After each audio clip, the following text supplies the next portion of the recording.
ঘুমোবো আমি, ঘুমোবে তুমি, গল্প শোনাবে ঘুম পড়ি। হালকা আলো, চোখ বন্ধ। চলো একটা গল্প শুনি।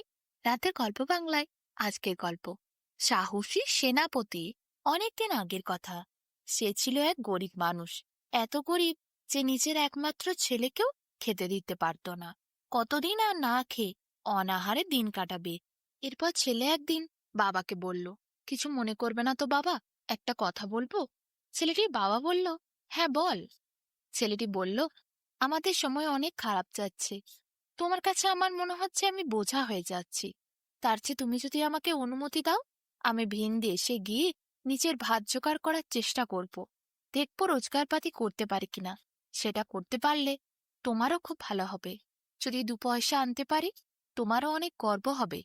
ছেলের কাজের প্রতি আগ্রহ আর জেদ দেখে গরিব লোকটি আর ছেলেকে বাধা দিল না। সে ছেলেকে অনুমতি দিল। ছেলে এরপর বাবার আশীর্বাদ নিয়ে বিদায় নিল।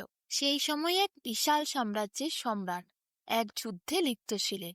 যুবক ছেলেটি সেই সাম্রাজ্যে গিয়েই উপস্থিত হল।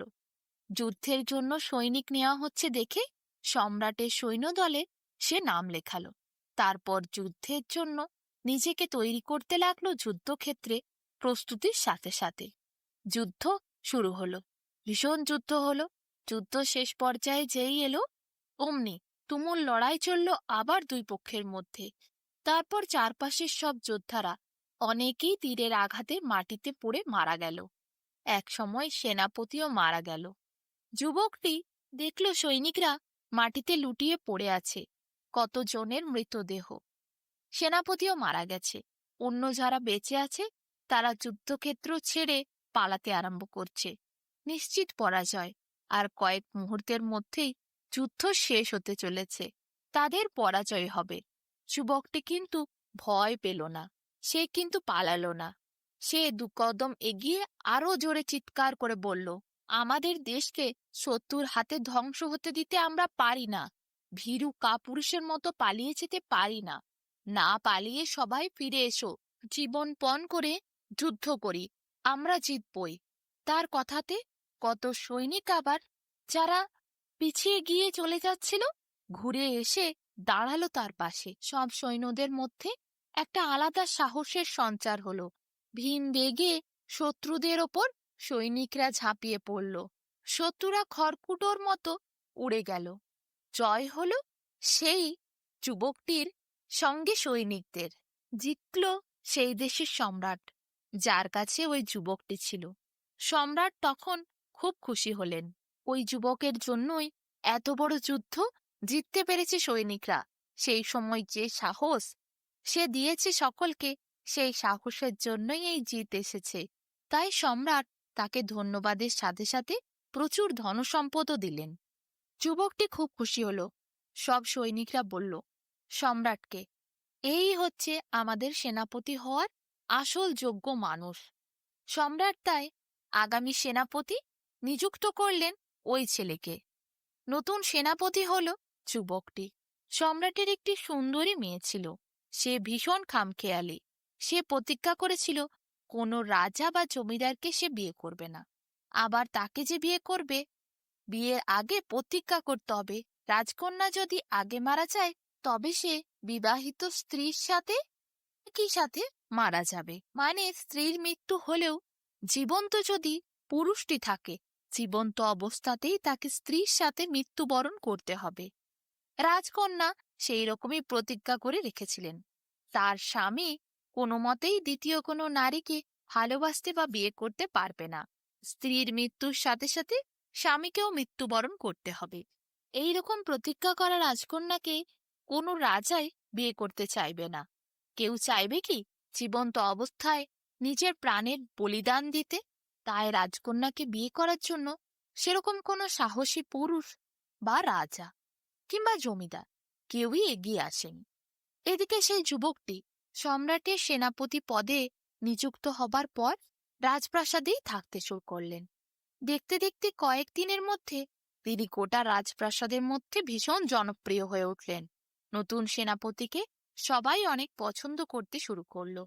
নতুন সেনাপতির ব্যাপারে চর্চাও শুরু হলো। রাজকন্যা নতুন সেনাপতির ব্যাপারে অনেক কথা শুনতে পেলেন।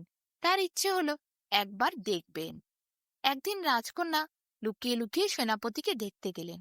সেনাপতিকে একটি গাছের আড়াল থেকে রাজকন্যা দেখছিল। এমন সময় সেনাপতির মনে হলো কেউ যেন তার উপর নজর রাখছে।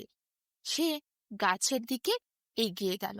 দেখল একটি খুবই সুন্দরী, মুগ্ধ করা রূপের মেয়ে তার দিকে তাকিয়ে আছে। যুবকটি কিন্তু রাজকন্যাকে চিনত না। বলতো, তুমি কে?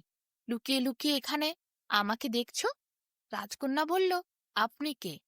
যুবকটি বলল, আমি এই দেশের সেনাপতি। রাজকন্যা বলল, আমি তো নতুন এসেছি এই রাজপ্রাসাদে। একটু মিষ্টি করে মজা করল সেনাপতির সাথে। বলল, আমাকে একটু সম্রাটের কাছে নিয়ে যাবে, আমি ওনার সাথে দেখা করতে চাই। তখন সেনাপতি বলল, ঠিক আছে, আমার সাথে চলো। রাজসভার মধ্যে সেনাপতি নিয়ে গেল রাজকন্যাকে। বলল, সম্রাটকে এই মেয়েটি আপনার সাথে দেখা করতে চাইছে। ওই বাগানে একটি গাছের পিছন থেকে লুকিয়ে লুকিয়ে নজর রেখে দেখছিল আমাদেরকে। সম্রাট তো হেসে উঠলেন হো হো করে। বললেন, সে কি কথা, এ তো আমার একমাত্র কন্যা, ওরই তো এই রাজপ্রাসাদ, ও আবার লুকিয়ে দেখবে কেন? সবাই হেসে উঠল রাজসভায়। হেসে উঠল ওই মেয়েটিও, মানে রাজকন্যা। খুবই লজ্জায় পড়লেন এরপর সেনাপতি। সেই দিন থেকে সেনাপতির আর রাজকন্যার ভীষণ বন্ধুত্ব হল। রাজকন্যা রূপে মুগ্ধ হয়ে সেনাপতির সাহস আর মনের জোর দেখিয়ে রাজার কাছে বিয়ের প্রস্তাব দিলেন। রাজা বললেন, সবই ঠিক আছে, কিন্তু তুমি কি ওর প্রতিজ্ঞার ব্যাপারে জানো? প্রতিজ্ঞার কথাটি জানতে চাইলেন যুবক রাজকন্যার কাছে। রাজকন্যা বলল, প্রতিজ্ঞা তো আমি করেছিলাম, কিন্তু যখন প্রতিজ্ঞা করেছিলাম তখন আমি কাউকে ভালোবাসিনি। ভেবেছিলাম বিয়ে করব, সংসার করব ঠিকই, কিন্তু কর্তব্য পালনের জন্য। এখন যখন তোমায় ভালোবেসেছি, তখন আমি চাই না তুমি জীবন্ত থেকে মৃত্যুবরণ করো। আমি চাই তুমি তোমার আয়ুষ সম্পূর্ণ করো। তাই সেই প্রতিজ্ঞা আমি ত্যাগ করলাম। যখন যার মৃত্যু আসবে, সে তখন মৃত্যুকে বরণ করবে। জীবন্ত অবস্থায় কাউকেই অপরের জন্য আর মরতে হবে না। আমি প্রতিজ্ঞা ত্যাগ করেছি। আমি তোমার সাথে যতদিন বাঁচব ভালোবেসে থাকতে চাই। তবে তোমায় একটি কথা দিতে হবে। যুবকটি বলে, কি? রাজকন্যা বলে, আমাকে ছাড়া দ্বিতীয় কোনো নারীকে তুমি কিন্তু আমার মৃত্যুর পরও বিয়ে করতে পারবে না। যুবক বলে, আমি তো করবই না, তোমার রূপে মুগ্ধ হয়েছি। এই মন তোমাকে যখন একবার দিয়েছি, তখন ওই মন তোমারই। রাজকন্যা ভীষণ খুশি হয়। সম্রাটও এত ভালো জামাই পেয়ে ভীষণ গর্ববোধ করে। এরপর ধুমধাম করে সম্রাট সেনাপতির সাথে বিয়ে দেয় রাজকন্যার। সেনাপতি সেই বিয়ের আগে কিন্তু তার বাবাকে নিয়ে এসেছিল। সেই গরিব বাবাকে রাজপ্রাসাদে থাকার ব্যবস্থাও রাজা করে দিলেন। যুবকটি এরপর তার পিতাকে নিয়ে, রাজকন্যাকে নিয়ে আর সম্রাটের সাথে সুখে শান্তিতে দিন কাটাতে লাগল।